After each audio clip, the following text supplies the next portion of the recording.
안녕하세요. 윤쌤입니다. 자, 오늘 시간은 성인 간호 이비인후과 질환, 코질환에 대해서 같이 보겠고요. 교과서는 399페이지에 해당되는 내용입니다. 자, 먼저 첫 번째 보실 거는 알레르기성 비염이고요. 알레르기 때문에 생기는 비염인데 이 알레르기성 비염은 왜 생기느냐? 어떤 물질에 대하여 이 어떤 물질을 항원이라고 해요. 원인 물질이라고 보시면 돼요. 원인. 항원은 나에게 원인을 주는 물질을 얘기를 하는데 어떤 물질, 원인 항원에 대하여 코 속의 속살이 과민하게, 그러니까 민감하게 반응을 일으켜서 발작적이고 반복적인 재채기, 맑은 콧물, 코막힘, 코 가려움증 등의 증상을 나타내는 병을 우리 알레르기성 비염이라고 이야기를 합니다. 자, 원인은 뭐 실내에도 존재를 하고 실외에도 존재를 하는데 이제 이 항원이라는 원인 물질에 노출이 되었을 때 발생을 해요. 그래서 특히 이제 우리 실내에 존재하는 흡입성 알레르겐, 그러니까 알레르기 원인물, 원인 항원. 항원은요, 대표적으로 우리 집 먼지 진드기, 실내에서 기르는 동물의 비듬이나 털, 바퀴벌레, 분비물. 그래서 이런 것들이 대표적인 실내에 존재하는 원인 물질이 되겠고요. 이런 것들이 노출이 됐을 때 알레르기성 비염이 발생을 하면서 재채기, 콧물, 코막힘 이런 것들이 이제 유발이 됩니다. 그 다음에 이제 실외, 바깥에 실외에 존재하는 물질에게는 존재하는 흡입성 알레르겐 물질, 원인 항원. 항원은요, 다양하게 있겠지만 가장 중요한 원인 물질은 특히 봄철에 꽃가루 알러지 많이 들어보셨죠? 이런 것들 때문에 알레르기성 비염이 발생을 합니다. 증상은 우리가 흔히 알고 계시는 알레르기 증상이라고 보시면 되는데 맑은 콧물이 흐르면서 재채기가 막 나오고 코가 막히면서 코나 입천장, 목, 눈, 귀 이런 곳이 막 가려운 이런 증상들을 보일 수가 있죠. 자, 그래서 우리가 뭐 위에서 보는 뭐 정의 원인 증상 이런 것들보다는 중요한 거는 치료 및 간호를 잘 보셔야 되겠고요. 그 알레르기 반응이 나타나면 결론적으로는 이 알레르기 증상들을 잠재워줘야 되거든요. 눌러줘야 되는데 이때 이 증상들을 눌러줄 수 있는 방법이 항히스타민제입니다. 그래서 보통 약물요법으로 항히스타민제를 사용을 하죠.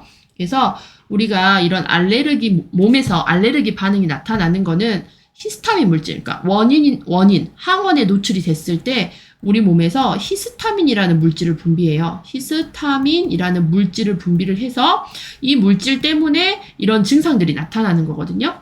내가 만약에 꽃가루에 노출이 됐어요. 꽃가루에 노출이 되면은 이로 인해서 내 몸에서는 꽃가루에 과민 반응을 보여서 히스타민이라는 물질을 막 방출을 합니다. 이 히스타민이란 물질 때문에 콧물, 재채기, 코막힘 이런 뭐 알레르기 증상들이 나타나는데 이 증상을 눌러주기 위해서 쓰는 약물이 히스타민을 반대하는 항히스타민제를 사용을 해요. 히스타민이란 물질을 반대하는 항히스타민제를 사용을 합니다. 그래서 약물요법에서는 대표적으로 알레르기 증상을 누를 수 있는 항히스타민제를 사용을 하고요. 이 항히스타민제는 이제 부작용이 발생을 하는데 졸림, 어지럼증, 식욕감퇴, 변비, 땀분비 감소 등 발생을 할 수도 있습니다. 특히 이제 대표적인 부작용이 이 졸림과 어지럼증이 대표적인 증상이에요. 그렇기 때문에 보통 우리가 뭐 피부과라든지 아니면 감기약에서도 항히스타민제를 사용을 하거든요. 그러면 피부과 약을 처방받던지 항히스타민제 뭐 감기약을 포함해서 우리가 이 약을 항히스타민제를 처방받게 되면 보통 점심때 약에서는 뭐 이 약을 졸림을 유발하는 약을 뺐습니다라는 거를 많이 들어보셨을 거거든요. 그때 빼주는 약이 항히스타민제예요. 왜냐, 이 약을 먹게 되면 나른해지고 졸립고 어지러움증이 있기 때문에 낮 시간에 활동하는데 문제가 발생을 할 수 있어서 주로 점심 식후 약에서 빠지는 양이 항히스타민제다라고 보시면 될 것 같아요. 그래서 항히스타민제는 졸림과 어지럼증을 유발을 한다. 뭐 이런 대표적인 증상들을 알고 계시면 되겠고 그 외에도 우리가 알레르기성 비염을 치료하는 방법에는 뭐 알레르기 면역요법, 수술치료 등이 있는데 가장 간단하면서 가장 흔하게 치료 및 간호 방법에는 항히스타민제를 사용한다만 알고 계시면 될 것 같습니다.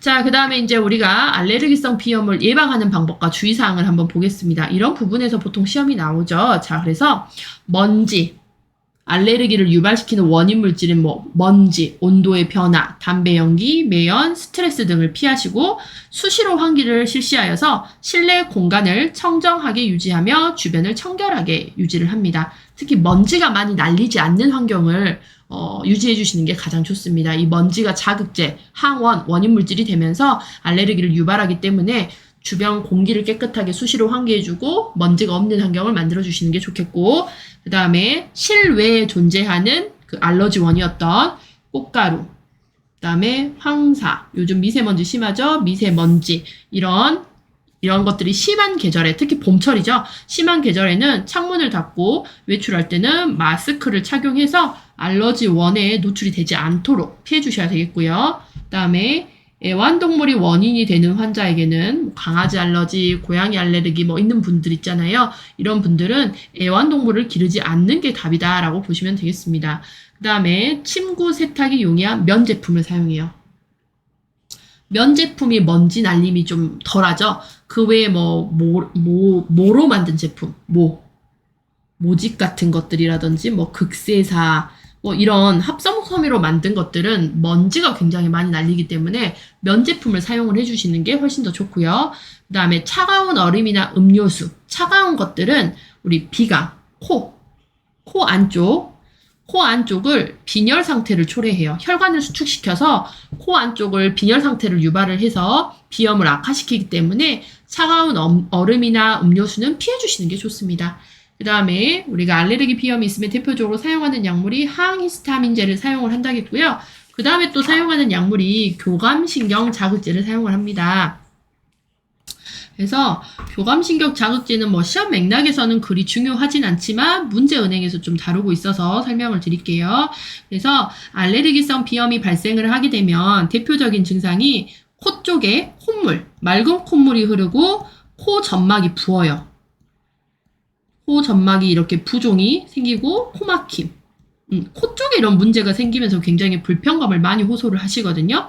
그게 왜 그러냐면은 코 점막 교감신경 콧물이라든지 코점막 부종, 코 막힘이 발생을 하는데 이때 교감신경 자극제를 투여를 해주면은 코 점막 혈관이 수축을 합니다. 그래서 보통 우리가 알레르기 증상에 콧물, 코 점막 부종, 코 막힘과 같은 코 쪽의 증상을 많이 호소하세요. 그런데 이때 교감신경 자극제를 투여를 해주면 코 점막 혈관이 수축을 합니다. 코 점막 혈관이 수축을 해서 코 점막에 정체된 혈액을 제거를 해줘요. 혈액이 제거. 그래서 지금 혈액이 정체돼가지고 나타나는 증상이 콧물, 코막힘, 이런 부종들이 발생을 하는데 이런 정체된 혈액을 제거를 해주는 교감신경 자극제를 사용을 하게 되면은 우리가 이 증상들을 완화시킬 수 있다라고 보시면 돼요. 그래서 교감신경 자극제는 코 점막 혈관을 수축시켜서 코 점막에 정체된 혈액을 제거하는 그런 역할을 합니다. 그래서 이거를 뭐라고 표현을 하냐면요. 비충혈 제거제라고 많이들 이야기해요. 그래서 뭐 또 다른 말로는 코 말리는 약이라는 표현도 많이 합니다. 그래서 비충혈 제거제, 코 말리는 약, 콧물약 뭐 이런 식으로도 많이 이야기를 하는 게 교감신경 자극제입니다. 그래서 교감신경 자극이 이런 역할을 하기 때문에 사용을 한다라고 보시면 되겠고요.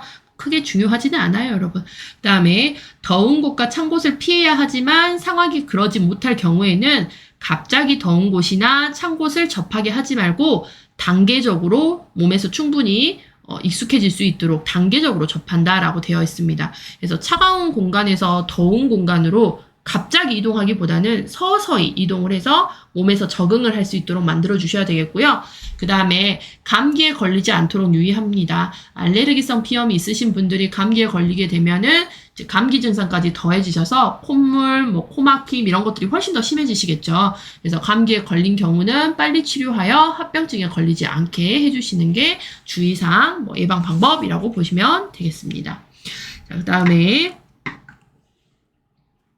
알레르기성 비염 합병증 예방하는 방법에서는요.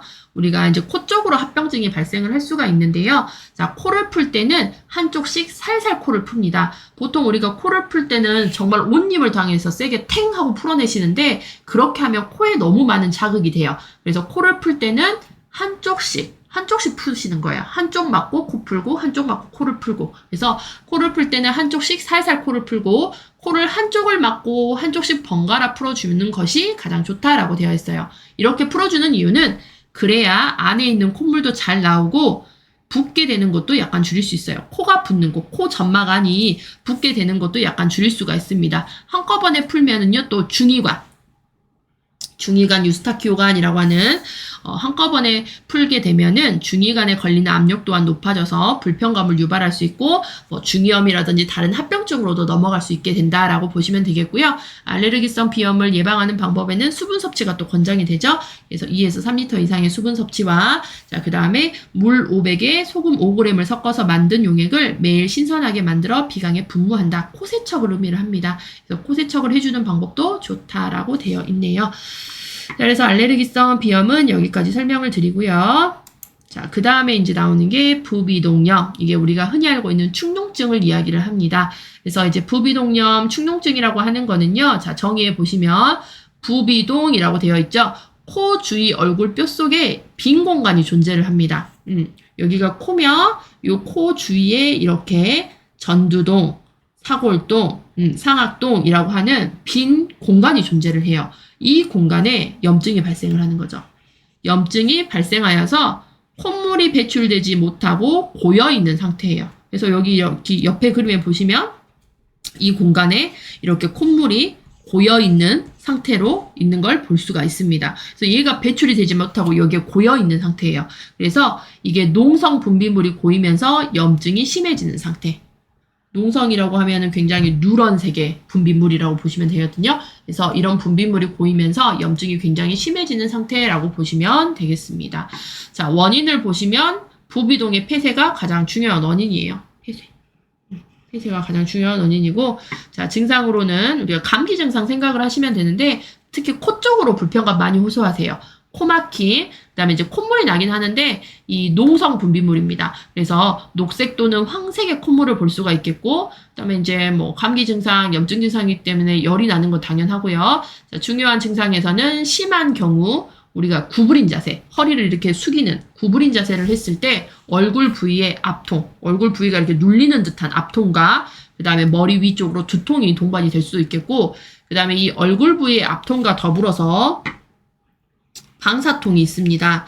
그래서 이 부비동과 관련된 얼굴 주변의 뺨, 그 다음에 눈 주위의 안면부의 압력감과 통증, 동통이 발생을 하고, 그 다음에 여기 위쪽 있죠? 상악 쪽, 어금니, 위쪽 어금니 쪽에 통증이 발생을 해요. 위쪽 어금니, 아래쪽보다는 위쪽에 훨씬 더 발생을 해서 위쪽 어금니 반사통까지 유발이 됩니다.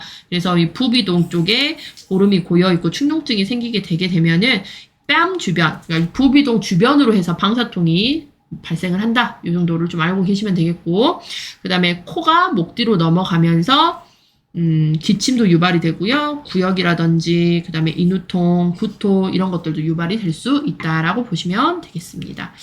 자, 그 다음에 중요한 거는 치료 및 간호예요. 자, 우선은 염증이 생긴 상태예요. 부비동 염증이 발생한 상태이기 때문에 우리가 염증을 치료할 수 있는 가장 중요한 거는 항생제 투여입니다. 그래서 적절하게 항생제를 투여하고요. 아까 같이 이제 얼굴 쪽에 뭐 압통이라든지 얼굴 주변으로 방사되는 통증이 있다고 했을 때는 이 통증을 완화시켜주기 위해서 진통제를 사용할 수 있겠고, 그 다음에 우리가 이제 단기간, 여기서 중요한 거는 비점막 수축제라는 약을 사용할 수 있어요. 그래서 코에 뿌리는 코스프레이를 얘기를 하는데 비점막 수축제를 사용을 했을 때는 단기간만 사용을 해줍니다. 단기간. 왜 단기간만 사용하느냐? 장기간 사용하지 않고 단기간 사용하는 이유는 이 비점막 수축제를 사용을 하게 되면, 오래 사용하게 되면 반동 현상이라는 게 일어나요. 반동 현상으로 인해서 이 축농증이 더 심해질 수가 있기 때문에 그냥 단기적으로만 사용한다. 이렇게 보시면 돼요. 그래서 뭐 시중에 피지오 땡 뭐 이런 것들의 비점막 수축제, 코에 뿌리는 스프레이 이런 것들 많이 나와 있는데 얘네들은 단기적으로만 사용을 하고, 그 다음에 우리가 이렇게 부비동에 염증이 고여 있는 상태잖아요. 고여서 지금 나오지 못한 상태거든요. 그러면 이 부비동에 고여있는 염증, 농선 분비물을 조금 부들부들해질 수 있도록 지금 끈적끈적한 이런 상태이기 때문에 부드럽게 해주기 위해서 온수포를 적용합니다. 이 부위에다 온수포, 그 다음에 가습기를 사용해서 분비물이 부드러워지고 잘 배출될 수 있도록 만들어주는 거예요. 자, 그 다음 수분 섭취 당연히 증가해 주셔야 되겠죠? 이것도 뭐 같은 맥락이라고 보시면 돼요. 분비물을 부드럽게 해주고 잘 배출해주기 위해서. 그 다음에 부비동에 쌓여있는 것들을 세척을 해내는데 이때 코세척이라고 이야기를 하죠. 이때 코세척을 할 때 반드시 생리식염수를 사용하셔야 되지 뭐 수돗물이라든지 그냥 일반 생수물 이런 거 사용하시면 안 되고 반드시 생리식염수를 사용을 하셔야 된다라는 거 기억을 하시면 되겠습니다. 자, 그 다음에 이제 국가고시에서는 코질환과 관련해서는 코피가 가장 여러분 시험에 자주 나온다라고 보시면 돼요. 그래서 코피는 비출혈이라고도 이야기를 하죠. 그래서 요게 출제 비중이 가장 높습니다. 그 다음에 여러분 응급간호에 기초간호학 있죠. 기초간호에 보시면 응급에서도 요 비출혈을 언급하고 있기 때문에 중요한 파트다라고 보시면 될 것 같고 코질환에서는 가장 출제 비중이 높았던 부분이 비출혈 코피다라고 보시면 돼요. 자, 그래서 보시면 코피의 발생 부위를 보겠습니다. 코피는 90%는 대개 키젤바흐라고 하는 구역에서 발생을 해요. 그래서 여기 그림에 보시면 키젤바흐 부위라고 보이시죠? 키젤바흐 부위.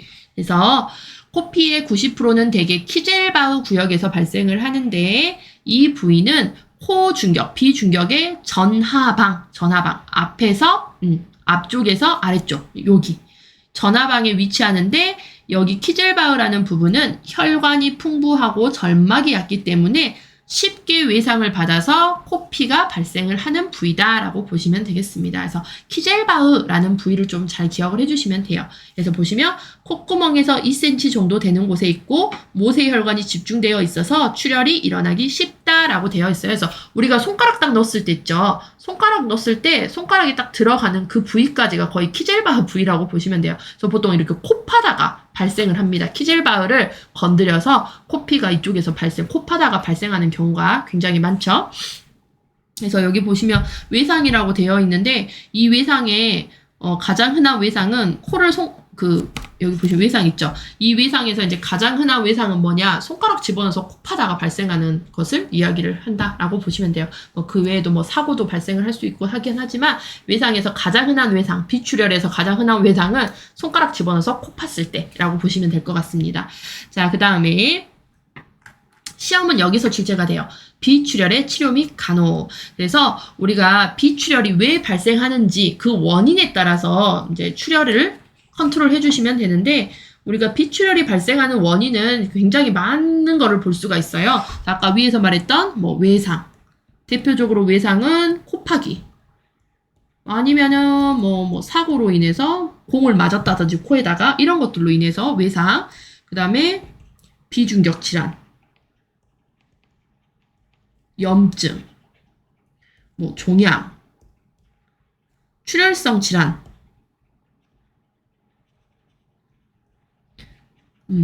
그래서 이 비출혈이 발생하는 원인은 굉장히 다양한데 이 원인에 따라 처치하되 대개의 원인은 손상에 의해서 발생을 하죠. 그러니까 요 외상, 코파기라든지 사고라든지 이런 것들로 인해서 손상에 의해서 발생하게 되고 대상자에 대해 활력징후 아시죠? 바이탈 사인, 혈압, 맥박,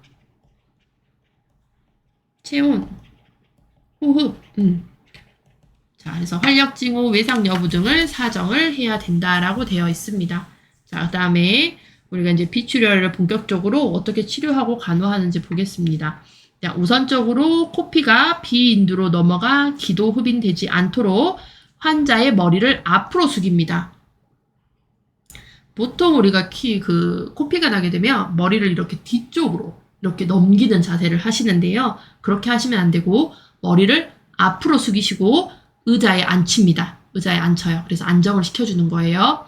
눕혀놨을 때 눕혀놓게 되면은 이 코피가 이게 바깥으로 나올 수 없는 그런 상황이 되기 때문에 앉혀주시는 게 가장 좋으세요. 머리를 앞으로 숙이고 앉은 자세를 해주시는 게 가장 좋으시고요. 보시면 고개를 뒤로 젖히는 경우가 많은데 우리가 흔히 하는 실수죠. 고개를 뒤로 젖히는 경우가 많은데 출혈이 호흡기로 들어가 흡입성 폐렴을 일으킬 수 있으므로 고개를 앞으로 숙이는 것이 바람직하다라고 되어 있습니다. 그래서 우리가 코핏이의 지혈 자세는요. 우리가 흔히 알고 있는 이 머리를 뒤로, 머리를 젖혔을 때 여기 있는 피가 이렇게 목 뒤로 넘어가면서 흡입성 폐렴이 발생을 할 수 있기 때문에 이 자세는 좋지가 않고 고개를 앞으로 이렇게 숙인 상태에서 엄지와 검지로 코를 꼭 누르는 자세가 가장 바람직합니다. 앉은 자세에서. 그래서 우리가 코피가 났을 때는 머리를 앞으로 숙이고 이렇게 코를 잡아주셔야 된다라는 거 기억을 하시면 될 것 같아요. 다음 옷을 느슨하게 풀어주고 창가로 데리고 가서 신선한 공기를 마시게 하고 그 다음에 코피가 나는 도중엔 절대 코를 풀지 못하게 하셔야 되겠죠. 그래서 코를 풀지 못하게 하고 코피가 멎은 상태에서도 적어도 12시간가량은 코를 풀지 못하게 합니다. 자극 자체를 주지 마셔라 라는 거예요. 그 다음에 유동식을 제공하며 구강간호를 시행한다 라고 되어 있어요. 유동식을 주는 이유는 뭐냐면은 우리가 씹을 때, 그러니까 저작시, 저작, 씹는다가 저작이잖아요. 저작 운동을 하게 되면은 움직임 때문에 출혈이 더 잘 발생을 하고 멈췄던 출혈도 다시 재발생할 수가 있기 때문에 우리가 웬만하면 씹지 않는, 씹을 수 없는, 그냥 씹을 필요가 없는 유동식, 부드러운 음식을 제공을 하는 거예요. 그래서 유동식을 주는 이유는 저작시, 아니면 저작시가 음식을 씹을 때, 저작시 움직임 때문에 출혈이 재발할 수 있어요. 그렇기 때문에 유동식을 제공을 하며 그 다음에 우리가 코피가 나게 되면 입으로도 이 피가 넘어오거든요. 코랑 입이랑 다 연결이 돼 있잖아요. 그래서 입안에 남아있는 혈액 때문에 오심, 구토 이런 것들을 유발할 수가 있고 피맛은 굉장히 비리잖아요. 그래서 이런 것들을 없애기 위해서 구강간호, 대표적으로 입안을 세척해내는 가글링 같은 것들을 실행을 해줍니다. 그 다음 혈액이 기도로 넘어갈 수 있으므로 입으로 숨을 쉬게 하셔야 되겠죠. 코로 숨 쉬면 안 되고 입으로 숨 쉬어야 되겠고 입안으로 넘어온 피는요. 오심과 구토를 유발하기 때문에 삼키지 말고 뱉어내도록 합니다. 뱉어내셔야 돼요.